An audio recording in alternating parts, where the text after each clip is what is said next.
Hi guys! Magandang gabi! Welcome back po dito sa Gandara SRU channel for Showbiz Update. Andito na naman nga po akong muli nagbabalik ang nagmamaganda ninyong kachismosang Kim Pao upang magatid sa inyo ng latest update and fresh happenings patungkol sa kanilang dalawa.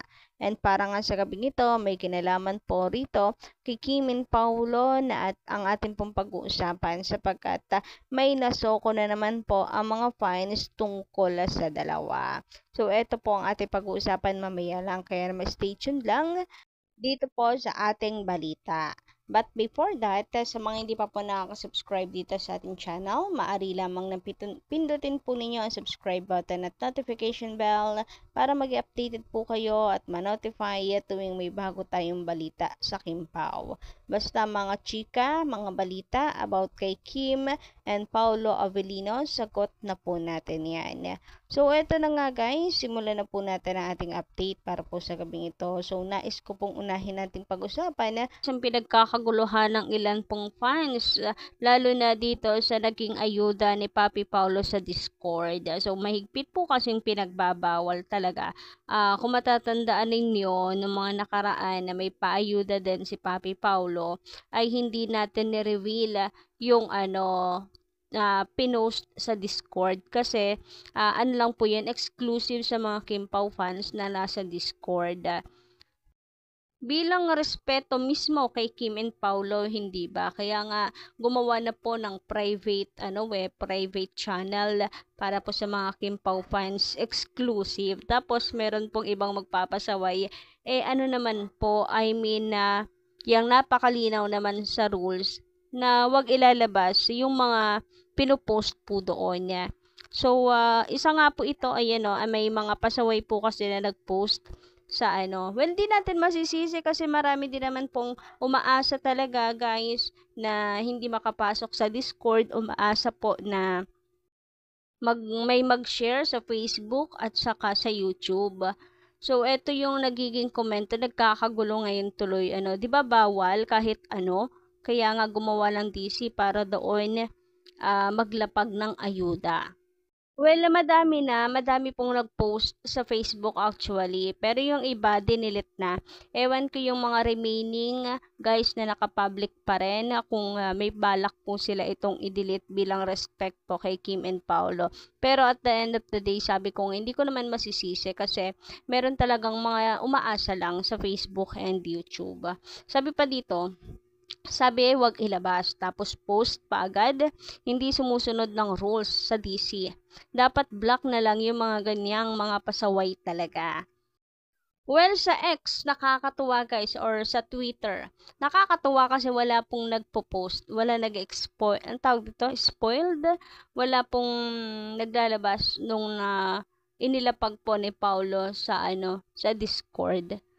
Pero sa Facebook, kalat na rin po talaga siya. Ang dami pong naglalabas ng pictures. Hindi lang isa, may 5 po ata ako nakita. Pero yung iba, dinilit na. Hindi ko na kasi mabalikan Maghahanap sana ako doon ng comments pa pero wala, deleted na siya. And maraming salamat naman sa mga nakinig to respect Papi Paulo.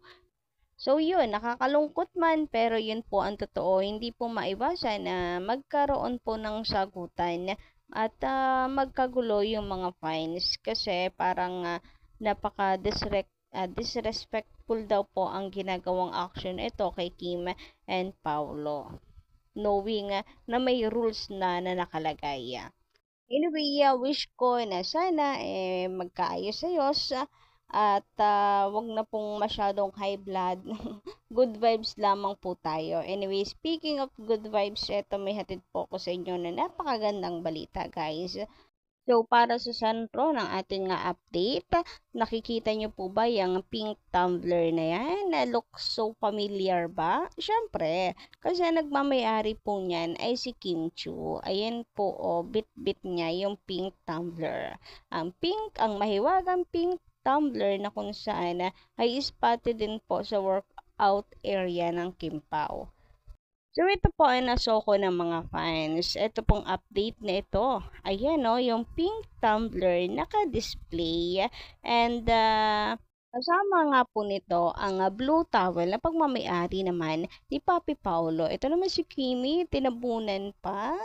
May paayuda din naman kasi kita po yung Blue Towel doon, which is alam po natin na ang nagmamay-ari ay si Paolo Avellino.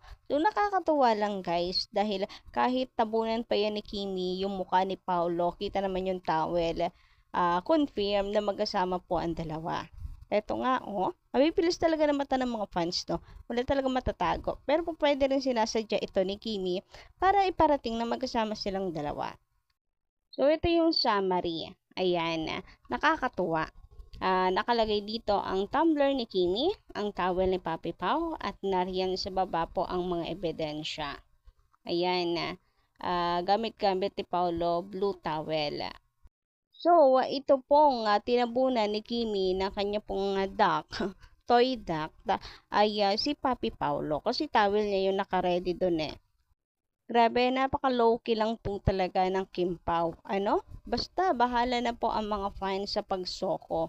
Bahala na ang mga fans na unawain yan. Basta, nariyan po ang paayuda ng Kim Pao. So, ito pa ang pruweba na kay Papi Paulo po yung towel. Kung makikita niyo po dyan sa baba, ayan o, napakalaki pong blue towel na nakakulimbat po. Anong tawag ba dun?